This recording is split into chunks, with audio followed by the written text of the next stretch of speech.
All right, welcome. I'm Amy Lang, and we're going to talk about how to know it's time to have the talk and avoid feeling uncomfortable and awkward.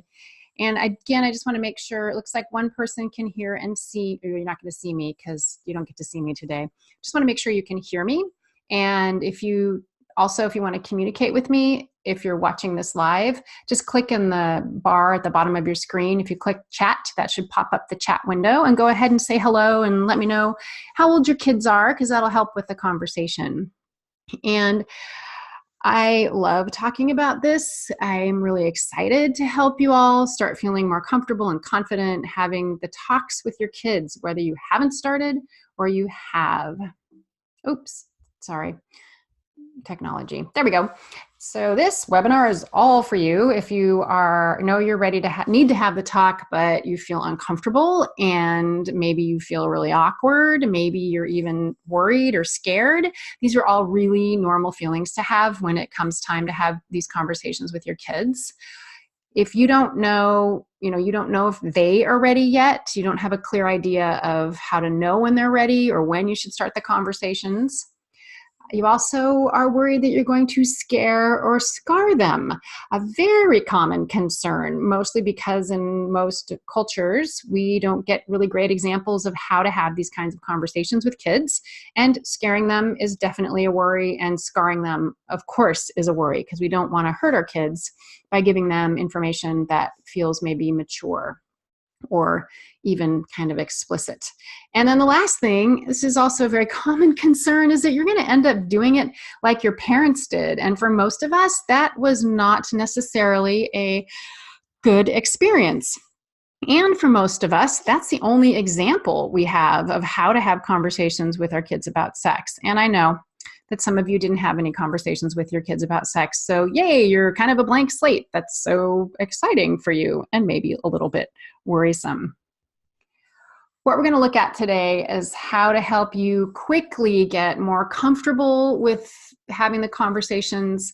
My hope is that when we're done, you'll feel tons more confident. You'll feel less awkward. You're also going to learn that talk nice now signs. So these are things that you need to know how to take advantage of, and it's both for you and for kids. So we're doing that. And then hopefully you'll come to enjoy the talks. They can be really funny and entertaining. And I think that when we're helping our kids with something that's really tough, even though it might be hard on us in the moment, the long-term benefit to our kids is really, really high. So that's what we're going to be looking at today. And let me just talk a little bit about how this is going to work. And for those of you who are watching live, it'll be a little bit different than for those of you who are watching the recording. Or maybe I should have said that the other way. So we'll be about an hour. And the way to communicate with me is to pull up the chat. So for those of you who are watching live, at the bottom of your screen, you should see an icon that says chat. So click on that, and it should pop up, and you can say hello to me. You can send a note privately, or you can send it publicly. So that's how you're going to communicate with me today. And so let's see. Yep. So we'll be about an hour. So I hope that sounds good. A couple things. I am bossy, and I swear. I'm a really quick talker. I do swear, so there's a really high chance that you'll hear some swears. And I'm really direct, and this is going to be unedited. That's just how I am. And so I just wanted to let you know that, so you're ready if you haven't hung out with me before. So first of all, I just want you to be able to say bye-bye, awkward and uncomfortable. That is my whole goal for you. And I'm really wanting you to be feeling confident and comfortable having these conversations. And I want you to know when your kids are ready. We're going to talk about why it's time to have these conversations, and then a little bit about what you need to feel more comfortable and confident. Here's the deal. At first, we are all sex talk muggles. And no one is born knowing how to do this. So it's really normal to feel like a muggle in the wizarding world, clueless, overwhelmed, scared, confused. you know, when those folks found out about the wizarding world, they freaked out, remember? And the other thing is that it sometimes can be a surprise. Like when you discover how to have conversations with your kids, you might be surprised at how easy it is and how much fun you can have, kind of like discovering the magical world. And the last thing is that hopefully you're going to find the birds and bees magic. You can be a sex talk and mudblood, like Hermione is in the wizarding world. Okay, maybe that's a little bit of a weird comparison. Bottom line, at the beginning, we are all muggles. If you want to talk to me, I see people popping on, go ahead and click on the icon at the bottom of your screen that says chat. That's how you can communicate with me. So if you want to go ahead and say hello, that would be helpful. All right, so thank you, commercial interruption. All right, so let's just talk about a couple more things. So in about an hour, it's not going to be that, it's going to be maybe more like 30 or 40 minutes after I show you what I know and I'm going to tell you what to do, I'll show you how to get more help. And I'm hoping that's cool because I can't handle it all in an hour. And then the other thing that you need to know is that everyone's going to get a free copy of the slides plus the recording. So you can have 2 ways to relearn what you learned and share the recording with the person you're parenting with, or just watch it again because I'll probably give you more information that you can digest in one go. All right, so I just want to tell you a teeny bit about myself before we jump into the fun stuff. So first of all, I have been a sex educator for a really, really long time. I was a sex educator for over 16 years before I had my son Milo, and I also have a master's degree in adult education. I had pretty much talked to anyone you can think of about sexuality, relationships, STDs, all that, pregnancy, all that fun stuff. And I was really confident doing that. And I had assumed that when I became a parent, that I was just going to be an amazing rock star of a sex talker. And it turned out that was not quite true.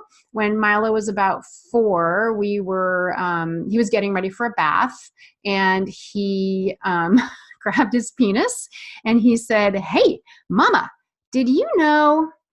And I looked at him and I was like, "Oh man, do not tell me it feels good to touch your penis because I got nothing." And so I didn't say that. I just said, "What?" And he said, "I can see the veins in there where the blood goes." And I was like, "Okay, thanks for sharing. Get in the bathtub." And I freaked out. And the reason I freaked out is because I realized I would rather talk to a pregnant 14-year-old girl than my 4-year-old son about his penis.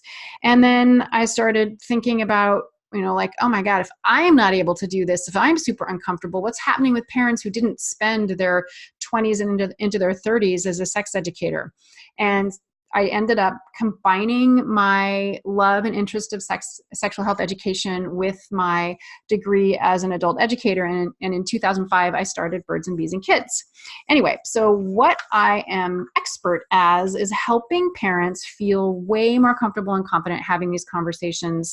And, I needed help. I know you need help. And I promise you, you can have really great conversations with your kids that are open and easy. And what I hope to do for you today is to help you see how that can happen and get you those first steps in. All right. Apparently, I needed to let you all into the chat room. Sorry about that. I don't know why it's set like this. Hang on. Pause. All right. Oh, no, that's not it. Sorry. I need you muted because I don't want to hear what's going on. Sorry about that. Okay, there we go. All right, next up. Okay, pause. All right, sorry. There we go. That's my story. And one of the things I'd love to know from you is what is holding you back? What do you need help with? What are you concerned about? Primarily, though, what's keeping you from not being a chicken? And you can just let me know in the chat on the side. And I just want to make sure you're all seeing that. So let me see what's happening here. I get to admit to people. Thanks for joining. All right.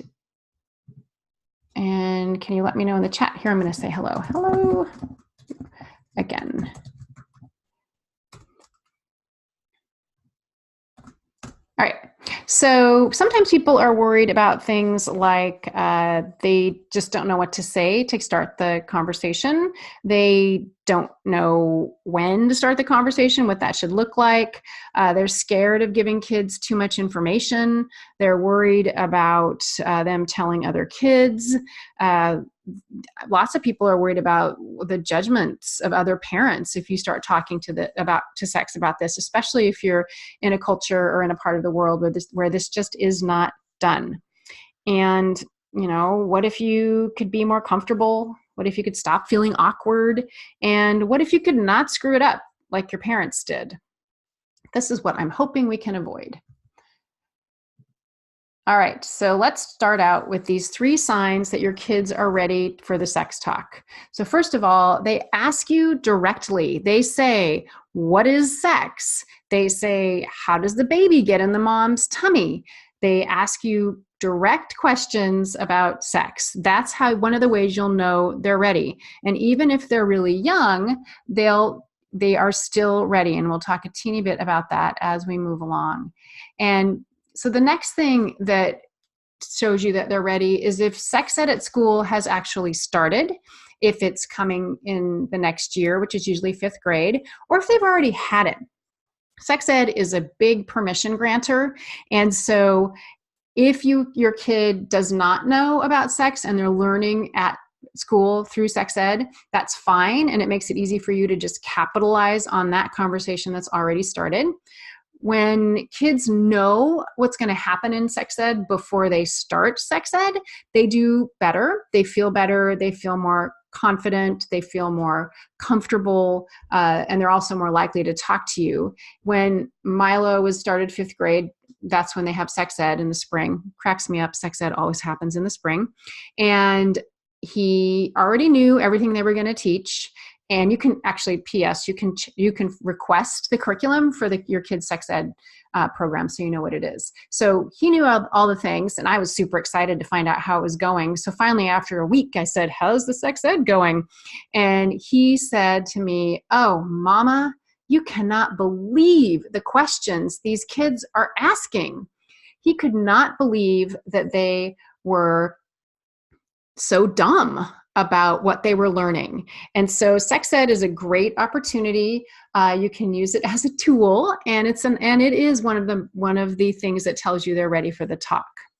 And then the last thing is this. If you are thinking, is it time? Are they ready? They most likely are. And so your job is to get the party started. We intuitively know when it's time, and the way most of our cultures are is that they tell us that, our culture says your kid's not ready, usually until 5th grade, and even then that can feel really young or soon for lots of parents, and frankly, it isn't. Okay, so just a couple other things. If you aren't ready for the talk, if you think I'm not ready for this, then you are, frankly, that might be true, but our kids are pretty much always ready for it. They don't have the same experience of sex, love, and relationships that we do. And the other thing about kids is that even if they say they don't want to know or are communicating that they aren't ready, they oftentimes want to know, and they just feel embarrassed, or they may already know or have a lot of information. And we'll talk about that in just a few minutes.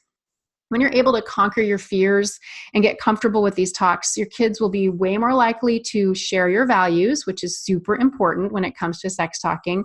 They're more likely, and we know this from studies, to wait a little bit longer before they have sex, but they will do it safely. They're way more likely to have sex safely. And to me, those are really, really important reasons to have these conversations, get them started, even if we are feeling anxious. So Debra Rothman is a sex educator, and she wrote a book called Sex and Sensibility that is really, really great. It's one of the things that I've relied on over the years for my sex talk and information and instruction. And she says, for so many parents, the idea of talking to young children about sexuality sparks existential dread, but it doesn't have to be this way.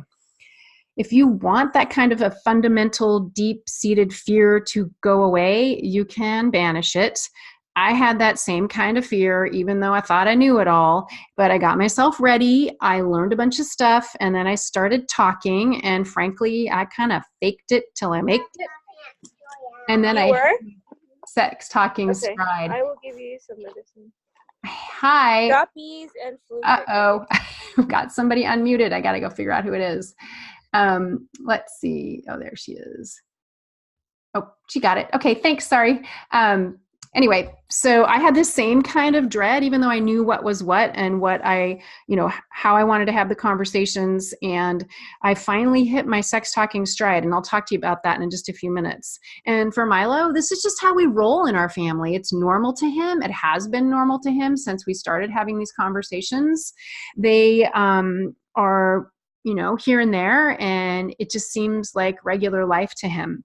And tons of other families have had this same experience, especially when they started when their kids were really young. And for me, my goal was that Milo never have an experience of learning about intercourse in particular, or how babies are made. And when it's a normal part of your family life, these conversations happen kind of in the same way that you talk about why you need to wear a seatbelt, or why candy for dinner is just not gonna happen. Ain't gonna happen. I love stats. Oh my goodness. I love stats. And this is from an organization called Power to Decide. And they research teen pregnancy and adolescent and young adult sexual behaviors and activities. They're a really, really great resource. They've been around a long time. Every other year or so, they survey kids age 12 to 19, and they ask them about their sex lives. Essentially, they ask them a lot of questions, and one of the questions they ask is who is most influential when it comes to learning about sex, love, and relationships. And so I love this. It's so fascinating to me. So teenagers aged 12 to 15, look at the parents. The parents are hugely influential, 52%. That's how much more influential they are over everything else. And then friends are just down there at 17%. And then when you look at the teens age 16 to 19, you can see how that's just the parental influence has dropped way off. It's almost half what it was between 12 and 15. And the friend influence has doubled. The friend influence has doubled. So that gap closes up, which, makes sense. I mean, that makes sense. Kids are supposed to be, branching off, getting away from us. The piece that I think is missing, and they don't ask for this information, and I don't know of a study where anyone has talked to younger kids between the ages of 5 and 11 or younger, 4 and 11. My guess is, and I'm just guessing based on life, is that the parental influence in that age group is probably close to 95%, because we are on top of our kids. We are the main source of information. So I'll say 90 to 95%. And then the friend influence is probably down there around 5%, maybe 10%, but probably down around 5%. So imagine if your children were getting values-based, fact-based sex education from the time they were 4, and how much influence you have from basically through those preschool and elementary years. Imagine that high level of influence is happening. And then when they move into 12 to 15, where you have less influence, and 16 to 19, where you have even less influence, how much better your kids will do. And I'm wondering if that parental influence remains higher, if that happens if kids have that experience of knowing from a really young age about how babies are made, and talking about sex, love, and relationships, and all that awesome stuff. All right, so here's the kind of takeaway from this, which is you are their first and best source of information for your kids. They actually want us to talk to them, and they need us to talk to them. And there have been multiple studies that show parents have the most influence when it comes to sexual decision-making, relationships, dating. Like I just said, their peers are the second most influential. And you need to capitalize on your power, even when they push back, which is really common as they get into early puberty. And they need you to tell them how all this stuff works so they make smarter decisions later on. All right, so here's another reason to talk to them sooner rather than later is this. You've got to say something instead of nothing. So Amanda Holman did a study of kids, and I'm going to tell you the entire name because it's kind of endless and hilarious. It's called, well, it's not hilarious. Say something instead of nothing. Adolescents' perceptions of memorable conversations about sex-related topics with their parents. And she says, parents can act as buffers to what their peers are saying. If children don't feel like they can go to parents for their perspective, they're more likely to engage in risky behavior. And I'm pretty sure none of you want your kids engaging in risky behavior. And the takeaway from this survey of tweens and teens is that it is better to say something instead of saying nothing. Even if you're awkward, even if you're uncomfortable, it's better to start the conversation because it benefits your kid. I mean, they're way likely to engage in risky behavior. So gotta love that. This is from a Parent Power to Decide survey, and the survey is called Survey Says Parent Power. One of the most consistent findings over the years has been the power of parental influence. Specifically, in survey after survey, tweens and teens say parents most influence their decisions about sex. I know that lots of you, maybe most of you, don't have teenagers, but you're gonna have teenagers. And they're a part of life. Sorry, let me back up the truck here. They are a part of our lives, and you may know teenagers, and maybe your kid's 5 or 10. And when you start these conversations earlier, when you're on board with the, taking this part of parenting totally on, they do better. I mean, don't you want your kids to be ready for these conversations? When they're going to ask you, or you have to tell them about something super uncomfortable about what rape is, you need to be able to have these conversations with them. Or when they're older and teenagers, they tell you they're ready for sex and you think this is a really bad idea. We can't avoid some of this stuff with our kids, but you need to be ready for it. And I know you want to be as prepared as possible to handle these moments. And, the impulse can be to freak out or push them away or ignore or pretend the conversation isn't happening, or sometimes even lie. But by the time they get to be teenagers, if you've been talking to them consistently, it gets way, way, way, way easier. Because remember from before when I told you it becomes a normal part of your family life? Milo's 18. He's an adult, sort of. And this is just how we roll in our family. And here's an example, from me, of course, but not from me, from another parent. Oops, sorry. I wish I could get a handle on this. Sorry. So her name's Mary Jo, and I can't remember how old her daughters were when she found me. I think her oldest daughter was 10. And she says, because I took Amy's advice and started the sex talks when my girls were very young, I was their trusted resource throughout high school. I never thought I could have such open and honest conversations about sex and intimate relationships and be my girls' trusted and primary resource throughout their tween and teen years. And just a little bit about Mary Jo. She grew up in a very conservative part of the country, and she had no support or help from her parents in this department. And she took what I had to say, and she knew she wanted her daughters to be safe and not have the kinds of experiences she did and to avoid the yucky stuff.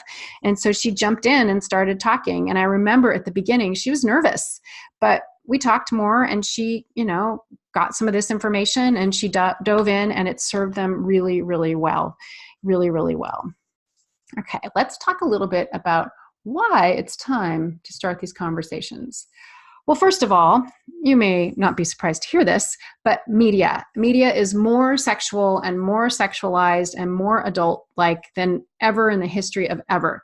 Television shows, movies, and of course we have the internet where kids can get involved in and see all kinds of sexual things that are not okay or safe for kids to see. There's so much exposure to negative ideas about sex and relationships.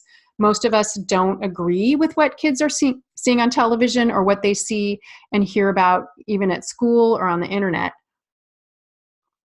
And it's super hard to control access. That's one of the biggest problems right now, is that we can't control the access to kids' information, especially as they get older. It gets harder and harder. While they're young, it's a lot easier. It's a ton easier, actually.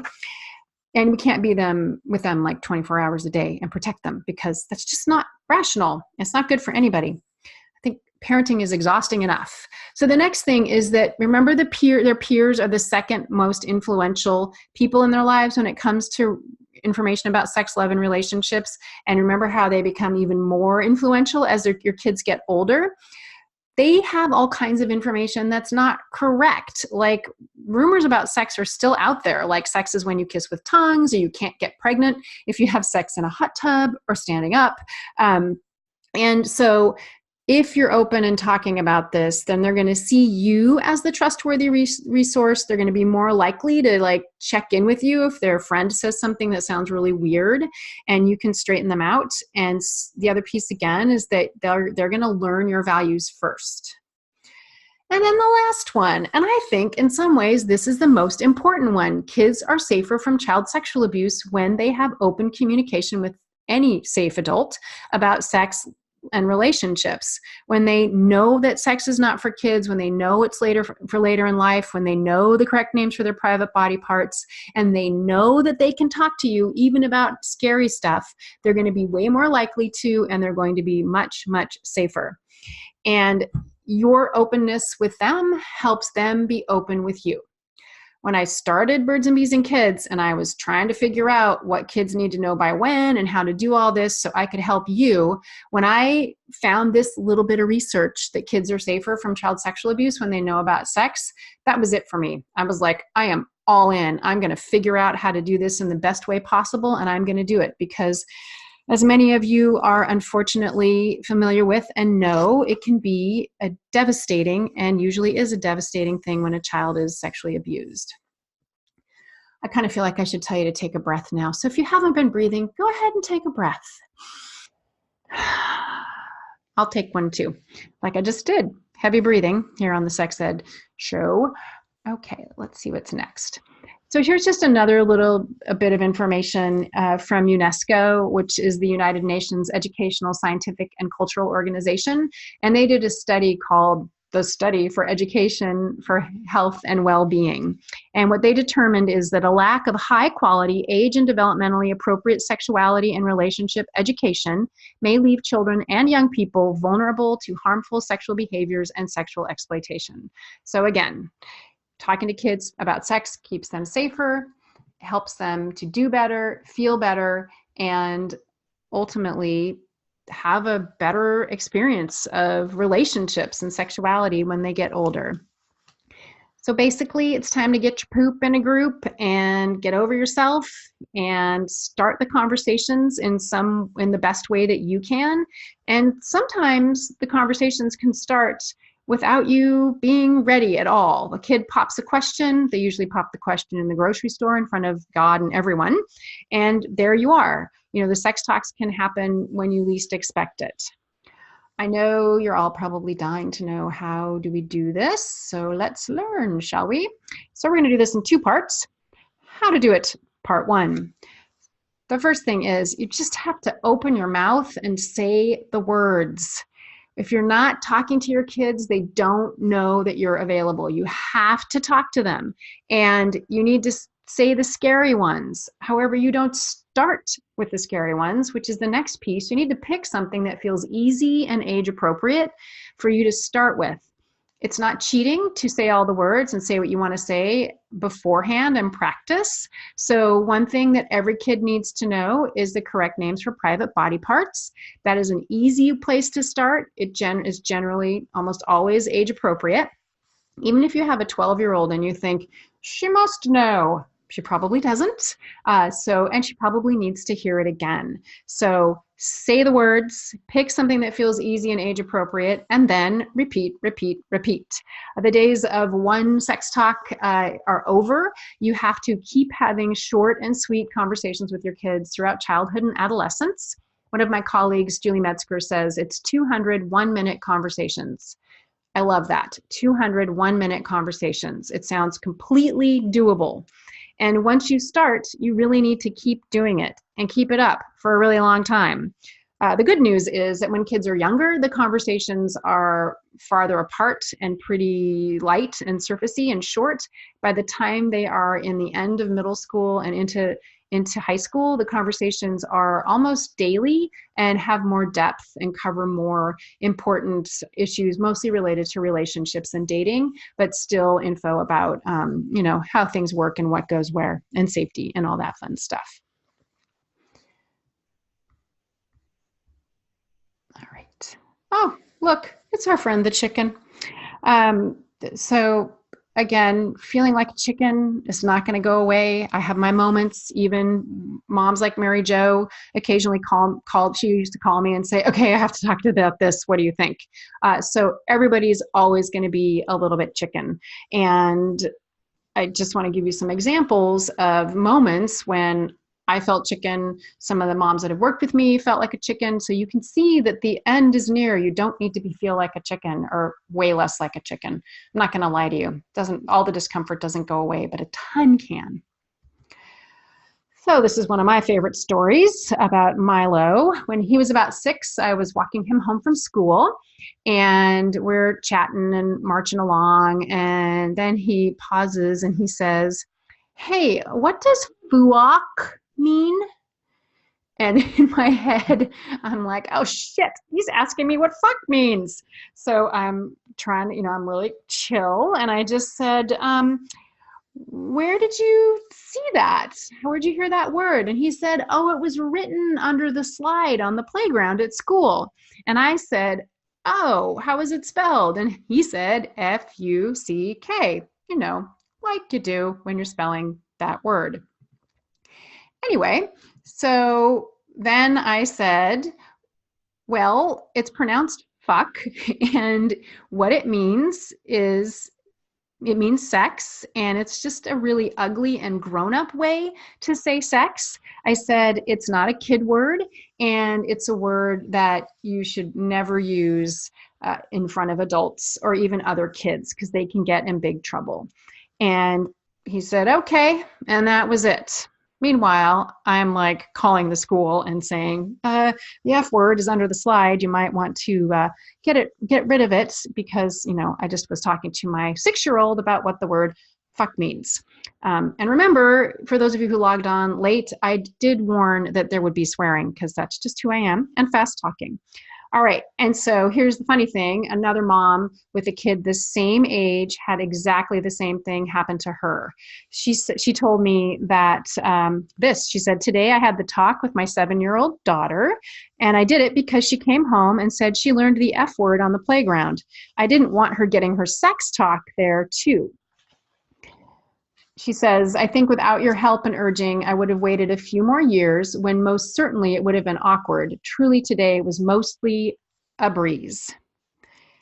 And when she sent me that, I was so excited, because I was like, I've done my job. I've done my job. And here's another moment. I have all these stories because I practice what I preach. So again, Milo and I together, he's 11, and we're driving to the doctor to get his HPV vaccination. And so he's asking me what it is and why he's getting it. And, there's no shame, there's no embarrassment. We're having this back and forth about what it is.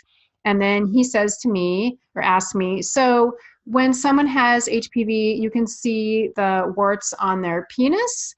And, what do they look like? And I explained that they're kind of flat and sometimes hard to see, or they're lumpy and they're really easy to see.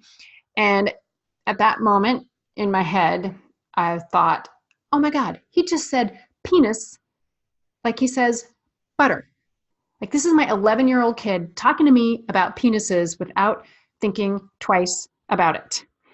And you got to remember that I'm a mom too. And even though I practice what I preach, I still get uncomfortable. And in that moment, I was uncomfortable. But once I realized that he was like penis, butter, whatever, the same, I was like, okay, this is working. I need to calm down. It's all good. So I knew he really could handle it, and he was ready for more conversations. So yay, penises and butter. And frankly, it could be worse. We were just talking about HPV.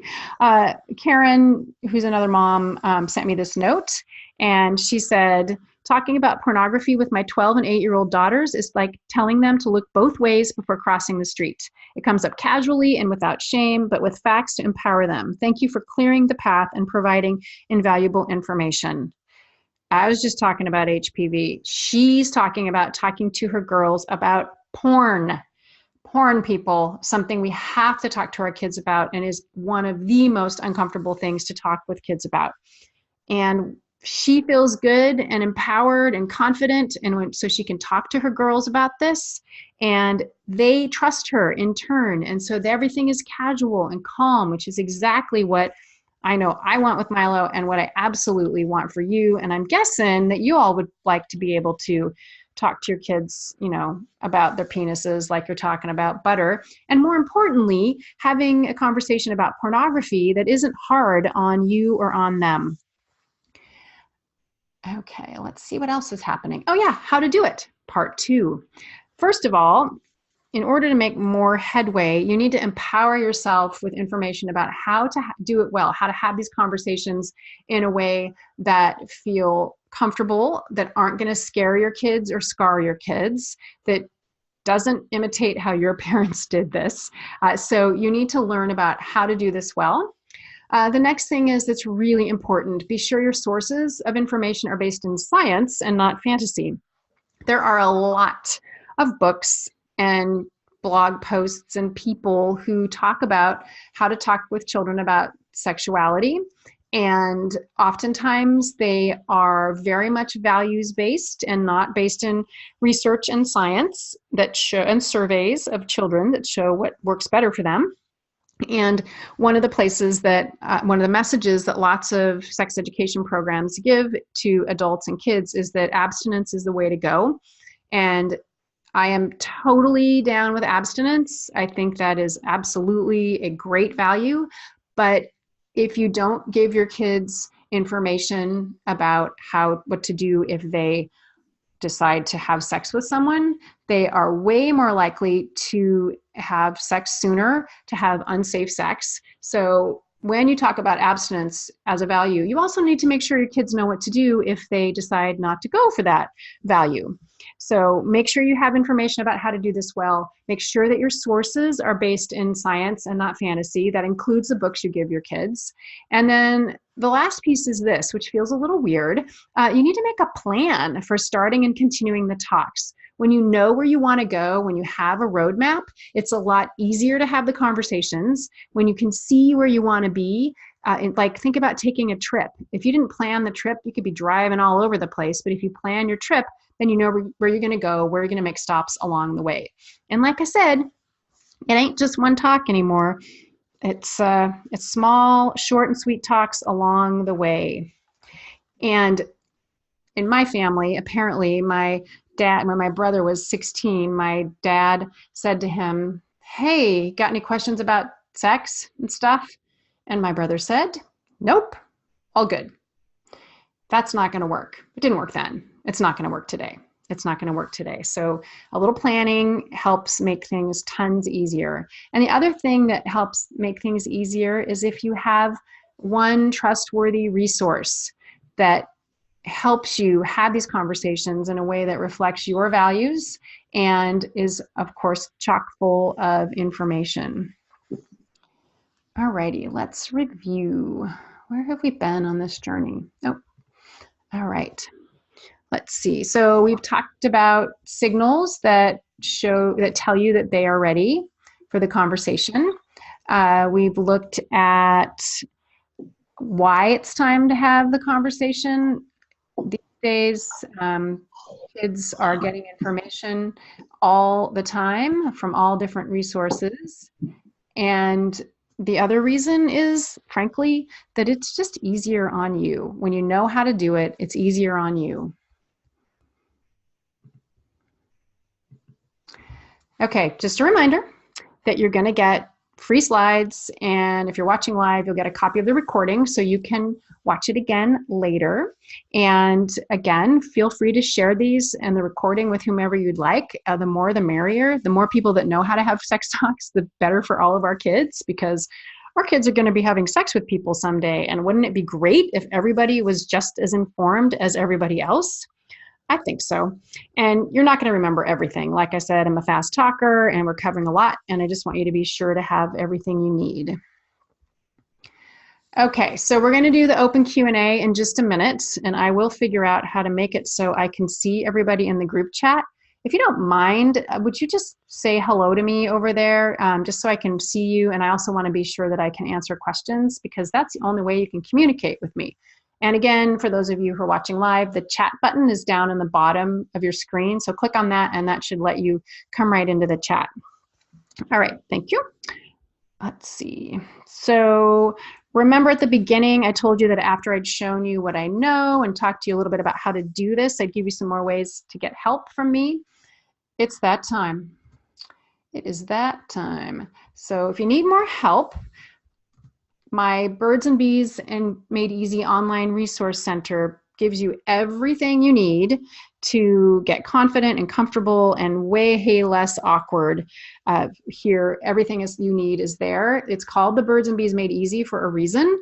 I actually help you have easy conversations with your kids, and also help you ensure that the conversations that your kids have easy conversations with you. So it's a two-way street.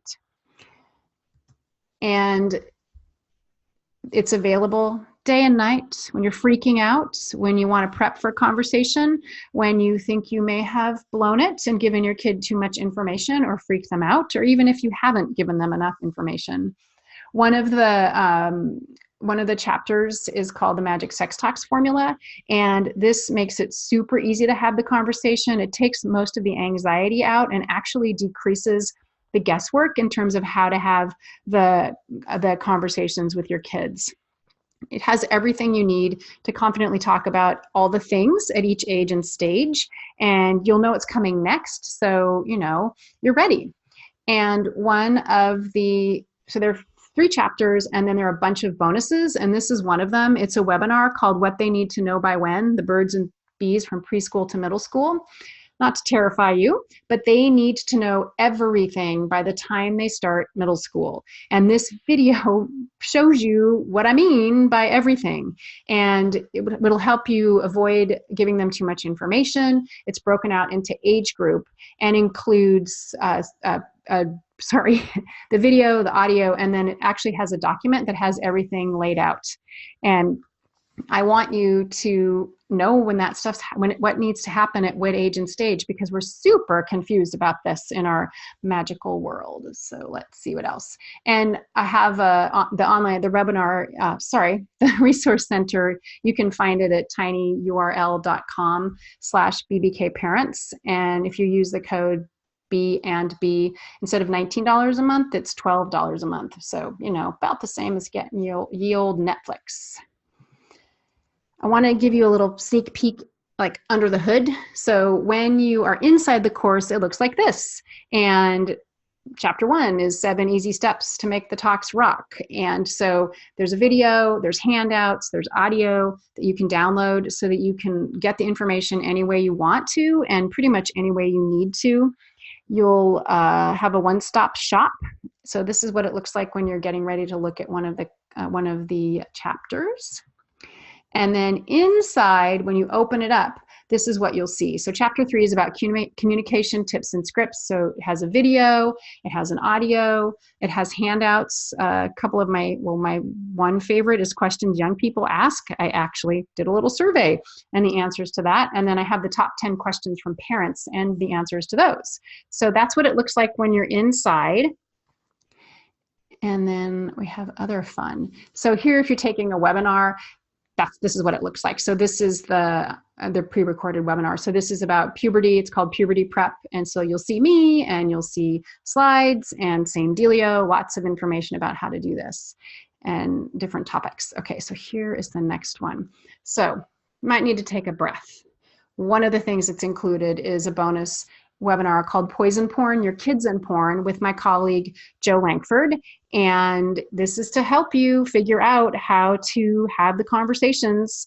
It'll help you overcome your fears about talking to your kids about pornography. You'll feel better, you'll feel informed, you'll stop feeling clueless because you're going to get some really directive information about how to talk about porn and everything else. So the other bonus webinars, puberty prep, how to raise respectful boys in a sexualized world. There's a webinar on girls and sexuality, what parents need to know. And then that other really, it's pretty long, but the age by age, like what they need to know at each age, webinar is really, really great.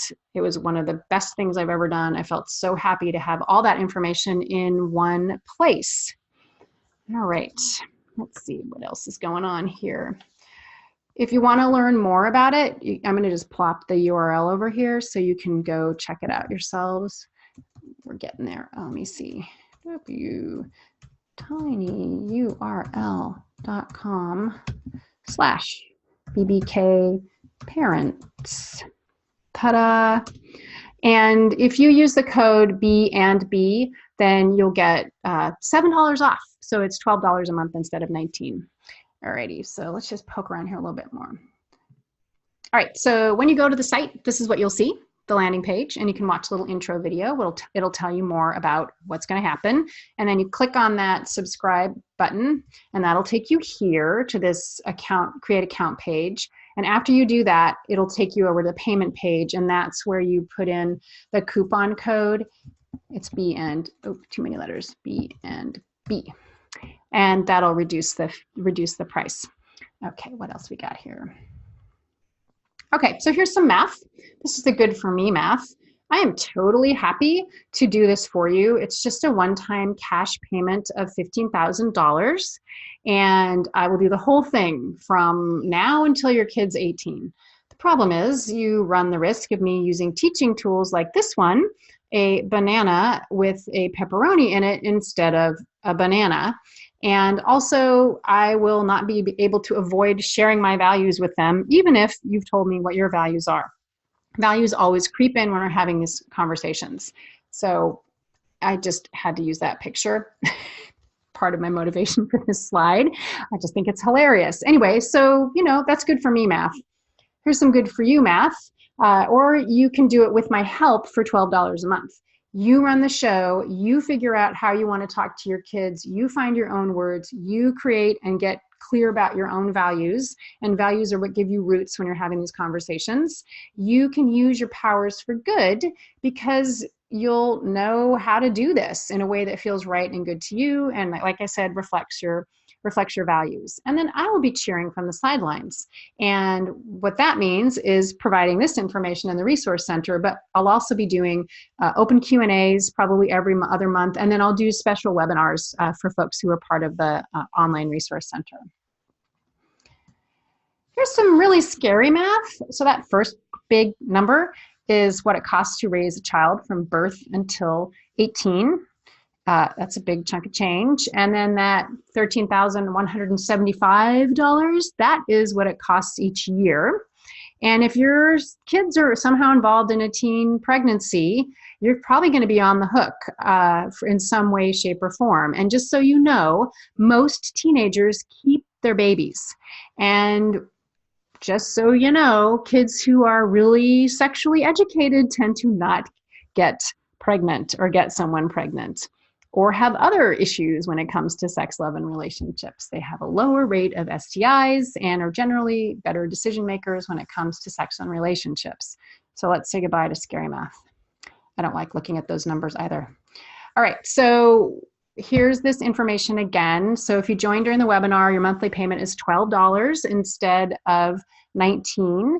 And you can just go to that tinyurl.com /BBK parents and check it out.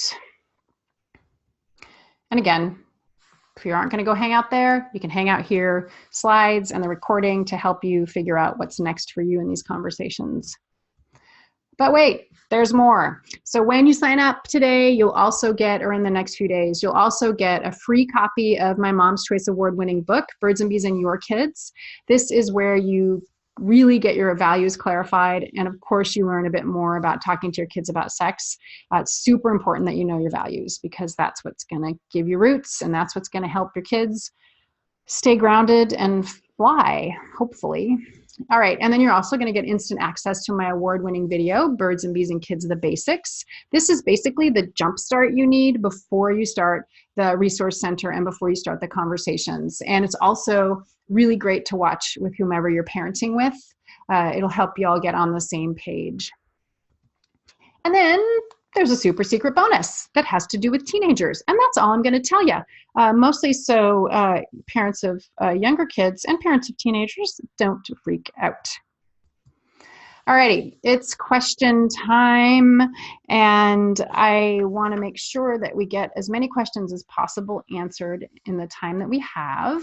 And, you know, just so you know, we've got about 20 minutes left, 15, 20 minutes left for you to get that deal with the B&B discount for $12 a month. And so anyway, $7 off. So let's just talk about what you've got for questions. And I see you already have some, so that's great. Here, I need to change something here, just a minute. All right, so a couple of you already have questions. Here's the URL, because I forgot to put it up. Oops. Can I spell the word tiny? /BBK parents, which I cannot spell. It's funny how a word that I write all the time, I cannot spell. There it is. Okay, and here's the discount code. All right, so let me scroll back and look at these questions. All right, somebody's asking, what is the earliest age to talk to a kid about the correct names of body parts instead of pee-wee or, you know, front butt, front bottom. So the best age to start that using the correct names with private body parts is at the beginning, from the time they're babies. Go ahead and if you haven't been using the correct names, just go ahead and say, you know, you're old enough now to know that that's your penis and those are your testicles and girls have vulvas and vaginas, and just start talking about it. If your kids are under the age of like 3 and under, just change your language.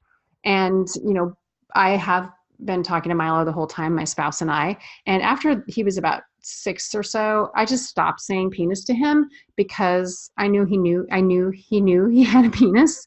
And so I just say funny things like junk and business and that kind of thing, which keeps the conversations lighthearted. Unless I'm driving in the car with him and talking about HPV, and then we use the word penis because we're grown-ups. All right, Kelly is asking or saying, last year I tried to talk to my 7-year-old about sex and it went horribly. I scarred her, I think. I just don't know age-appropriate talk. She's scared of sex and never wants to have babies. How do I fix this and reapproach? She's now 8, and then my son is 5 and super fascinated with himself. So I'd like to have a chat with him too soon, I think. It's really common for kids to feel uncomfortable about having these conversations. And my guess is that your 7-year-old might have been freaked out by maybe your intensity and maybe the language you used. And I can see how you might have scared her. I don't think you scarred her, frankly. And so here's what I suggest you do. You need to fix it. And I would use the 5-year-old as a tool to get to the 8-year-old. There are really great books for kids about how to talk to kids, about how to talk to them about sex. They're for kids about sex, love, and relationships. And you can use that as a teaching tool. I don't recommend going into the conversation without some prep yourself. So Resource Center is a place to get that. And remember, she's 7, and all this just sounds gross and creepy to her. And you can acknowledge that and then move forward. And again, I would talk to the 5-year-old and read a book with a 5-year-old while she's around, and she'll come around. And if she doesn't, then you can also use that short and sweet conversation tip, and then also how to, you can also just take it slow. There's lots of different things you can do to help her and to help yourself have the conversation. So yeah, that's hard when that happens. Definitely hard when that happens. I am just checking our time. Okay, other questions? Feel free to ask. If you're just hopping on or hopping off, remember the chat function is down in the, or feature is down in the bottom of your screen, and I think it says chat, so you can just click on that. Oh, I paused the sharing. That is weird. Hi, Amy's. What the heck happened? Okay, resume share. That was exciting. Sorry about that. Other questions? these conversations can be really confusing and hard, and I want you to feel confident going into them. And, you've spent some time with me today, and I want to make sure you have what you need. And see if there's anything higher up. Nope. All right. Well, let's just take a pause for a moment, and let me see if there's anything else I want to impart. I guess it's just this, the more you know, the better you do. And you really can stop feeling uncomfortable and awkward and embarrassed about when and how to have the talks. And through the Resource Center, you really can get your feet under you and overcome your fears and figure out how to push through.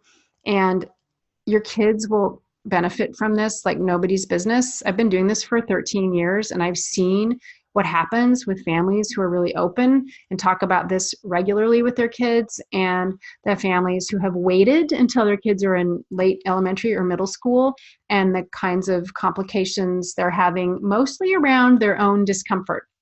And then the big pushback that's very common for that age group from their kids.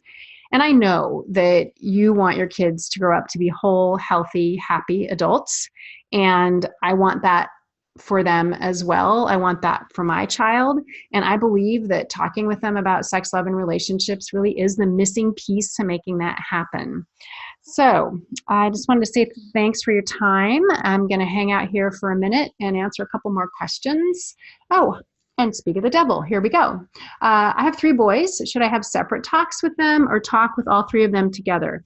Their ages 6, 8, and 11. Okay, this is a great question. So with multiple kids, sometimes it's easier to just take care of everyone in one go. With your age group, I would say talking about the basics of sex with a 6 and 8-year-old is really great. You can talk to them together. They're really close in age. Because the 11-year-old is probably into puberty or starting puberty, they tend to be more private about these conversations. So you probably want to have conversations with that kiddo separately. 6 and 8-year-old, do it at the same time. Everything the 6 and 8-year-old is fine to talk about in front of the 11-year-old, but everything that the 11-year-old needs to know isn't necessarily fine for the 6 and 8-year-old. So sometimes you're going to have conversations with everybody. I know you're in the car with all of them at the same time, so you can talk about safety stuff at that point. And then sometimes you're going to have conversations with the 11-year-old separately. Frankly, you'll have conversations with all of them separately, but right now, while they're young, just go for it all at the same time. Really saves a lot of time. That's a great question. Yeah, thank you so much for asking it. Got another minute or two. Anybody else want to fill in the blanks? Because I have heard it all and I've got answers for everything. And I think one of the biggest benefits to starting these conversations is that your kids will feel really confident. And I know that you want that for your kids too. And this is a muscle you need to flex and a muscle that they need to flex for sure. Okay. And let's see. There's a question about the HPV vaccination. That is something that you need to look into really carefully, or not, I don't think really carefully. You need to look into for yourself. 1 in 4 adults has HPV. It does cause cancer, and the HPV vaccines are, they're safe, but again, I'm not going to have a vaccine conversation. So you need to figure that out for yourself, whether or not you want to make sure your kids are safer from getting HPV. Okay, so I'm going to shut her down. I just want to say thank you for spending time with me today. Again, if you're interested in getting access to the Birds and Bees Made Easy Resource Center, the email address is tinyurl.com/BBK Parents, and use that code B&B to get your discount from $19 to $12. Thanks for your time.